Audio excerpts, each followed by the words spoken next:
నవరాత్రుల్లో ఆరాధించే 9 దేవి రూపాలలో కాత్యాయని దేవి అవతారం ఒకటి. ధైర్యానికి, పరాక్రమానికి ప్రతీక అయిన ఈ దేవి అవతారం ఎలా వచ్చిందో తెలుసుకుందాం. ఒకప్పుడు అసురులు, ముఖ్యంగా మహిషాసురుడు, లోకాలన్నీ జయించి దేవతలను హింసించాడు. ఎవరూ అతన్ని ఓడించలేకపోయారు. తీవ్రమైన బాధలో ఉన్న దేవతలు బ్రహ్మ, విష్ణు, మహేశ్వరుల వద్దకు వెళ్లి రక్షణ కోసం ప్రార్థించారు. త్రిమూర్తులు తమ తేజస్సును వెలువరించారు. ఆ తేజస్సు కలిసి మహాశక్తివంతమైన దివ్యరూపం అవతరించింది.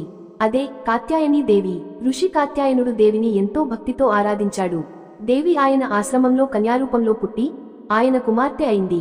అందుకే ఆమెను కాత్యాయని అని పిలుస్తారు. మహిషాసురుడు ఎన్నో మాయారూపాలు దాల్చి దేవితో యుద్ధం చేశాడు. చివరికి మహిషరూపంలో రాగానే కాత్యాయని దేవి తన ఖడ్గంతో అతని శిరస్సును వేరుచేసి సంహరించింది. దేవతలందరూ ఆనందంతో ఆమెను స్తుతించారు. అప్పటి నుండి ఆమెను నవరాత్రుల్లో ఒక రూపంగా ఆరాధిస్తున్నారు. కాత్యాయని దేవిని పూజిస్తే ధైర్యం, విజయం, ఆత్మవిశ్వాసం లభిస్తుందని విశ్వాసం.